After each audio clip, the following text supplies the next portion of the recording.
اب اس سے یہ بھی معلوم ہوا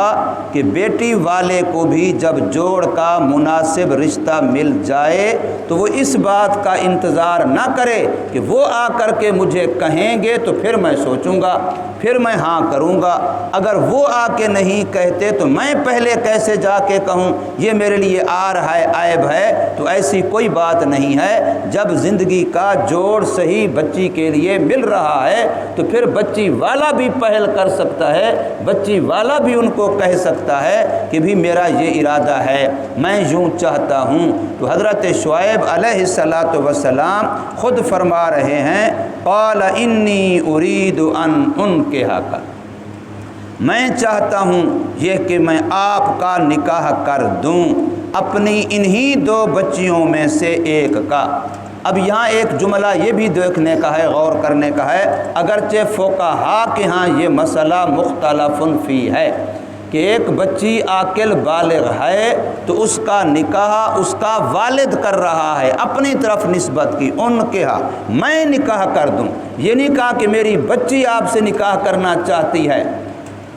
آپ میری بچی سے نکاح کر لیں، بلکہ نکاح کا اختیار اپنے پاس رکھ رہے ہیں۔ اس لیے والد کو یہ اختیار ہے، سرپرست کو یہ اختیار ہے، مرد کو یہ اختیار ہے کہ عورتوں کا فیصلہ کرے۔ یہ الگ بات ہے کہ مرد عورتوں کے جذبات، ان کی اچھی خواہشات کی رعایت رکھے، ان سے مشورہ کرے، ان سے پوچھے، لیکن عورت خود اپنا فیصلہ آپ کرے اور پھر کہے جی عاقل بالغ ہوں، مجھے اپنی زندگی کے فیصلہ کرنے کا حق حاصل ہے، باپ چاہے یا نہ چاہے، ماں چاہے یا نہ چاہے، میرا خاندان پسند کرے یا نہ کرے، تو یہ عورت کے لیے مناسب نہیں ہے۔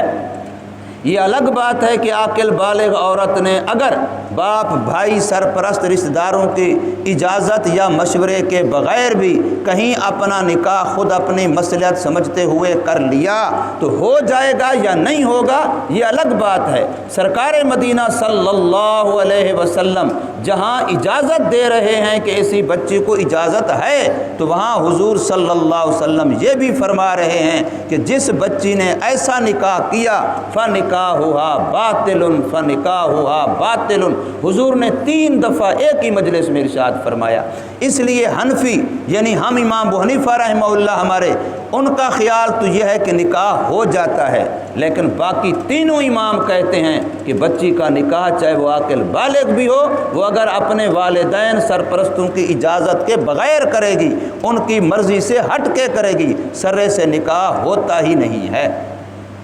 اور یہ بھی یاد رکھ لیں آج موجودہ جو فتنے کا دور ہے، بے راہ روی کا دور ہے کہ موبائل پر فلاں مصیبتوں پر ایسے رابطے ہو جاتے ہیں اور فوراً جذبات میں آ کے فیصلے ہو جاتے ہیں، پھر 4 دنوں کے بعد پچھتا رہے ہوتے ہیں، سارے خاندان کے لیے مصیبت و عذاب بنایا ہوا ہوتا ہے۔ تو اس دور میں ہمارے مولانا مفتی محمد تقی صاحب مدّ ظلہ العالی کا فتویٰ بھی یہی ہے کہ اب ہم یہی فتویٰ دیں گے ائمہ ثلاثہ کے قول پر کہ نکاح نہیں ہوتا،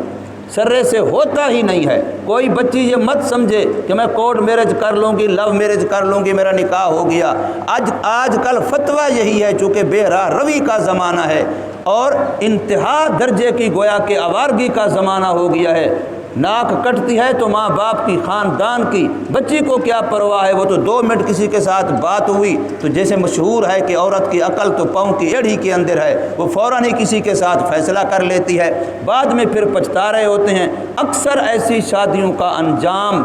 90% سے زیادہ جا کے خراب ہوتا ہے۔ اس لیے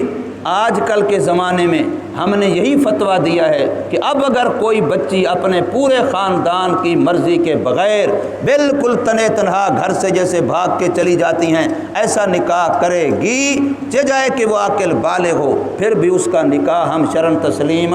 نہیں کریں گے، اس لیے کہ ماں باپ جس نے پالا ہے پولا ہے ان کا حق ہے۔ ان بیچاروں نے کتنی مشقتوں سے تمہارا بچپن، تمہارا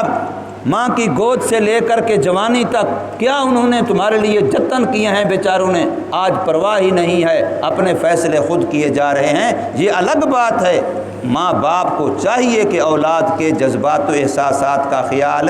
رکھیں، لڑکا ہو یا لڑکی ہو ان پر فیصلہ تھوپیں نہیں، زبردستی نہ کریں۔ بلکہ ان کے مشورے کے ساتھ کریں۔ لیکن اولاد کو بھی تو چاہیے کہ اگر کہیں کچھ خیال ہے بھی صحیح کرنا بھی چاہتے ہیں تو ماں باپ کو اعتماد میں لے کے کریں۔